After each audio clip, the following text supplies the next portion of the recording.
also neighborhood with Siaya and Kakamega. And I just want to say that our security teams are working on that. Of course, as everybody knows across the country, that one of the biggest challenges here is marijuana. Unfortunately, we have normalized conversation, particularly in the Luanda area. It's become like it's a common, normal issue, you know, because it's been socialized within the society for many years. And we need something more than operations. We need a societal change and acceptance that this issue of drug abuse is generating one of the biggest crises in this county and the country. Some of the most affected citizens with mental health, particularly in our mental health institutions, come from this county as a result of abuse of drugs. And therefore, we cannot just talk about enforcement. It must go beyond that. We must do societal sensitization, sitting with the churches, sitting with our county commissioners and our chiefs, assistant chiefs. We must find a lasting solution that is long-term. We must also look at the long-term impact in so far as school dropouts, unemployment, and other challenges that are affecting society. In fact, the prevalence of some of the high crimes here are directly related to drug abuse and drug and alcohol abuse. And some of these crimes are really very prevalent here, particularly murder. Murder is cases of murder are very high here, fueled also not just by the alcohol and drug abuse, but also land disputes. Because of the size of land in Vihiga and highly densely populated county, there are a lot of land-related challenges, succession-related issues. Communities, there are pending succession matters to the third generation, and in most cases, the size of land has now shrunk to a very small piece of land, and therefore fuels conflict among family members. So most of these murder cases are also interlinked with family members. So that is a challenge that we must be able to deal with. The other challenge I wanted to speak to is the cases of defilement and gender-based violence. Again, this is a phenomenon that's a problem in all the 4 counties, including Vihiga here. Gender-based violence is prevalent here. In some other areas, it is women who are suffering most. But here also men are suffering because of there are also women who are abusing and beating their husbands and their men. And so the challenges we must be able to confront here as a society. And the other issue we have here is what we call something to do with cultural acceptance of these issues. Why defilement is very prevalent in this region is cultural practices, societal structure. A lot of it is incestuous. It's incest. You know, it's a close family member defiling a small child, an uncle, a stepfather. And I have told the security team we cannot condone this. And that's the conversation we'll have with the chiefs, so that we cannot use alternative dispute resolution mechanism to sort the problem. It must be by just enforcement of the law, and everybody who is involved in defilement must be arrested and charged in a court of law. The other issue is the problem of gangs and goons is not as bad as the 3 other counties, but it is there. We have, as you know, in this county, you have some groups calling themselves Reggae Boys, and the other group that calls itself Nduthi Culture. Whereas the original intention was to establish some, social groupings related to the economic activities these young people are involved in. Now it has been turned to, it is turning out to become a kind of a security threat, because it's mopping up to become gangs like the other gangs, which are in the neighboring counties. As you know, of course, there has been also a group called 42 Brothers. In the next county, it's 47 Brothers. In Busia, it's called 18 Brothers. and all these kind of gangs. Again, in Western region, as I said yesterday in Kakamega, and even in my media interview last night to the media houses, the biggest concern that must bother us in the entire Western region, and we will see how difficult this problem is in Nyanza when we visit there next week, is to have this honest conversation that gangs in other counties are only confined in urban areas, but gangs generally in Western region are all the way to villages and infiltrating the society. So it must bother us. It must bother us as a long-term conversation, not just for immediate personal interest. The question every person who comes from this region must ask themselves, including us in the security sector nationally, is what is the future of the state in the wake of prevalence of small, gangs threatening people. And that's why I said yesterday, and I repeat here, that we will support. We want the Inspector General to boost the teams that are on the ground here by sending more officers to come and help in doing an operation in the entire region to help flush out these gangs and to stem their activities and to ensure that people live in peace. In fact, yesterday in our meeting, you realize some chiefs were saying really very few people are courageous enough to speak publicly about gangs because they fear being in quotes visited and attacked. And we will do everything. Our watchman was attacked a few weeks ago. Was it a week ago or two in this area by some of those gangs who are also robbers. And I must say that we will do everything possible to restore order in the society.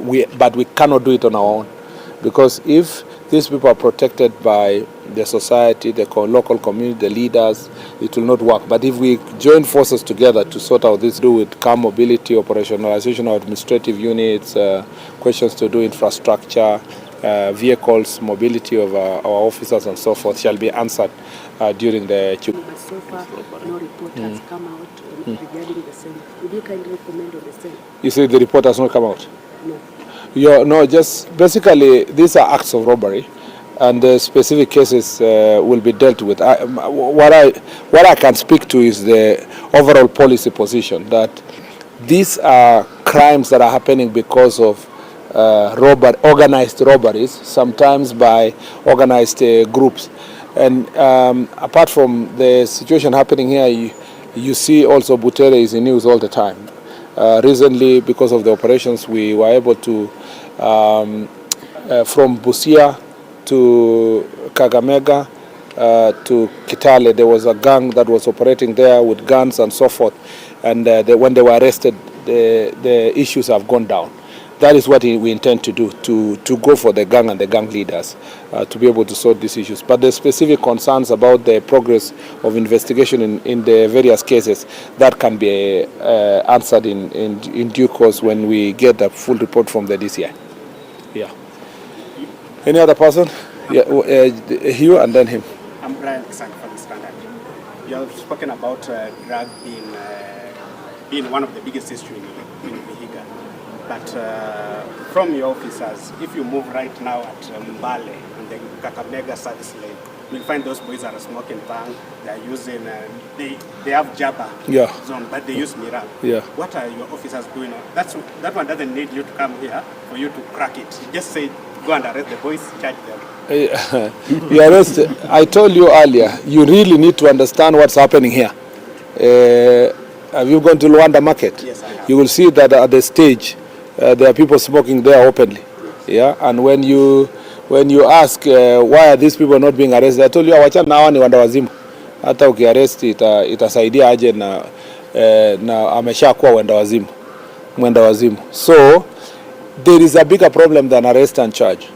Yeah, if you go to that particular even area where you are raising, chances are that person has been arrested countless times, taken to court, fined little, sometimes released on bail or on a free bond, and the case is going on continuous.